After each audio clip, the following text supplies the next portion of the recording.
Today we're taking a first look at the Shield Reflex Mini Sight.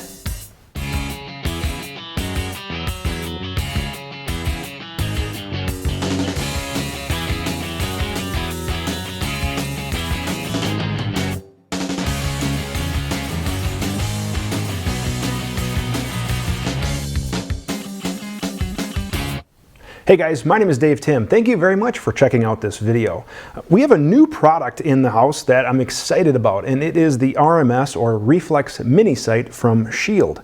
Now, I was actually exposed to Shield optics a long time ago when I first saw a J-point, which is a micro red dot like this. And Shield has been OEMing a lot of these red dot style optics for quite some time, actually almost a couple of decades. And when I heard about their next version, the RMS, I was really excited. Now, I learned about this from my Glock rep. He's a good friend of mine, and I'm fortunate to have him as an industry contact, and he showed me this, and he's like, hey, with these MOS guns, you have to check out this, the J-point or the RMS. The RMS is going to be the sweetest deal out there. And I was like, yeah, I don't know, man. Well, I have a couple, and I'm here to tell you they are amazing. So I have the one here on my Duty 17, and I liked it so much that I wanted to get another one to put on a 19 for off-duty or everyday carry. So we're going to take a first look at the sight. This is not going to be our full review. Stay tuned for that, where we have much more information about it, plus our shooting feedback. Now, I can tell you a little sneak peek. I've shot this gun. I've got a few hundred rounds through it, and I really, really like it. It's very low profile, it's sleek, and we'll talk about some of that stuff here in just a moment. So let's look at the sight itself. Here is the RMS, and just as the name tells you, it is a Reflex Mini Sight. It's very lightweight. We'll put some of the specs on the screen below, and it comes in different options as far as dot size, 4 and 8 MOA. I went with the 4 MOA option. In addition to the sight, in the box you also get a battery, which is a 2032, and they include a nice lithium version of that. You also have this mini dial, which I'll show you what that's used for here in a little bit, plus a couple of hex keys, as well as directions for installation and sighting in. The other great thing about Shield is that they are savvy to the market. So I'm using this on a Glock MOS 19, and I also have the other one on my MOS 17. And what I really like as an option is they offer a replacement plate for the MOS system. So this goes right into the MOS pocket of the slide, and it is a nice low profile plate, and it's machined perfectly for the RMS. It's like it was made for it. Oh wait, it actually was. So let's go ahead and throw this together, and we'll show you the sleek options that it gives you for a carry gun. Before we begin working on any firearm, make sure that your work surface is clear of any ammunition or magazines and the firearm is unloaded. We're going to verify there's nothing in the mag well, loading area, or chamber, and we're going to double check. The first step is to remove the factory MOS plate by removing the 2 top screws. You can do this using a small Torx key.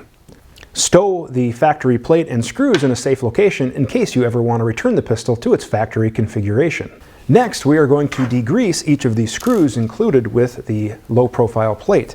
I'm just using some denatured alcohol, or any other similar degreasing agent would work just fine. Repeat for all of the screws. Next, using a small swab or pipe cleaner, we are going to degrease the threaded portion of the new plate, as well as the threaded portion of the factory slide.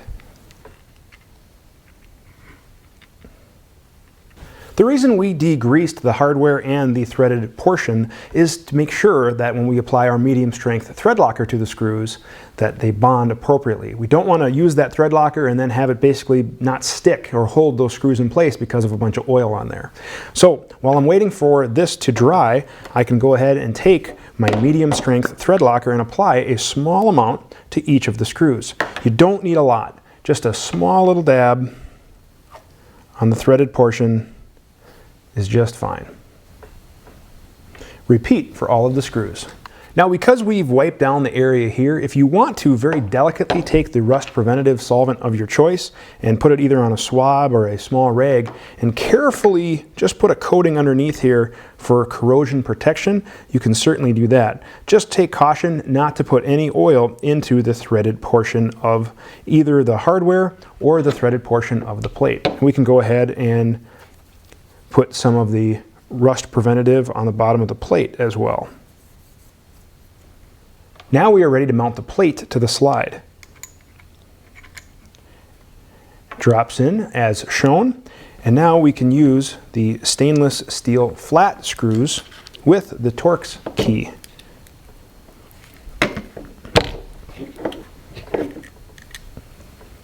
To begin, I'm just going to snug both of the screws evenly.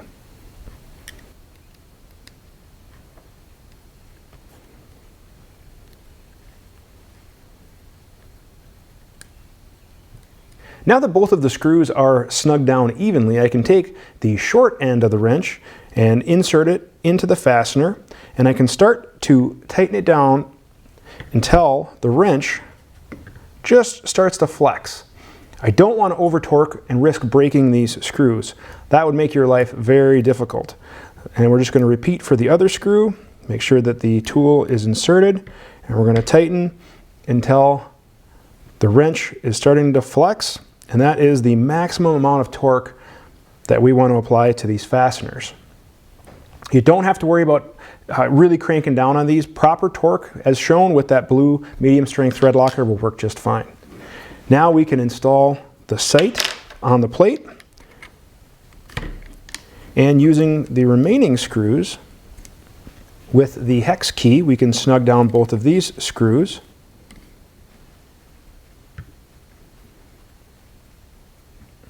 Snug down both screws, and then using that same method of using the short end of the tool into the fastener, we can tighten until the wrench starts to flex.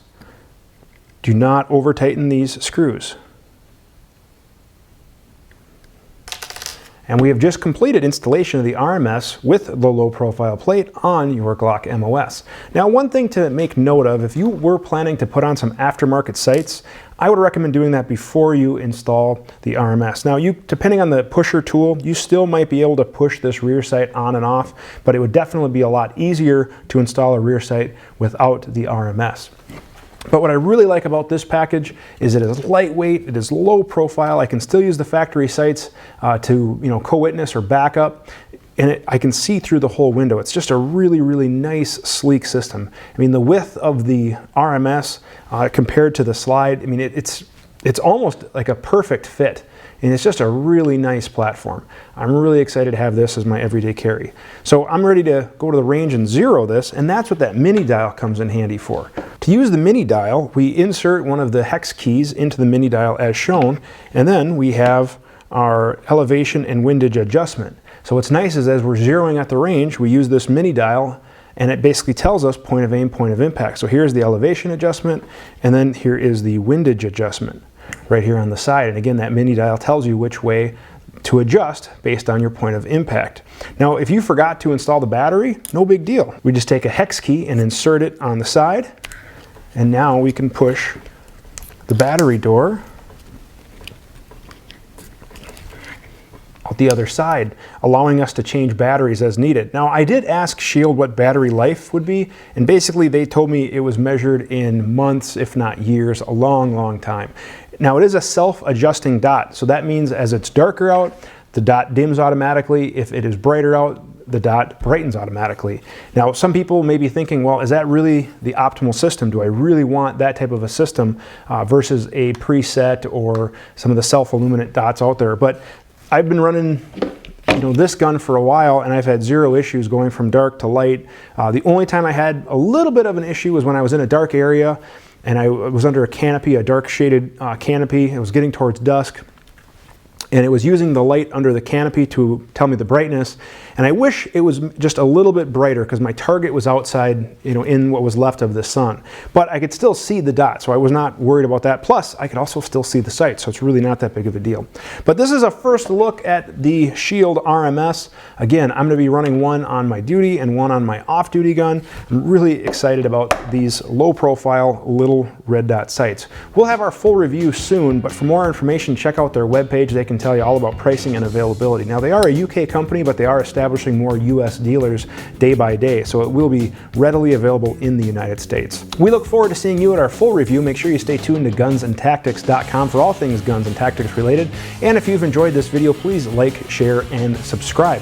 If you have any questions specific to the product that you want me to address in the full review, make sure you leave a comment below. Thank you guys very much for watching, and have a great day.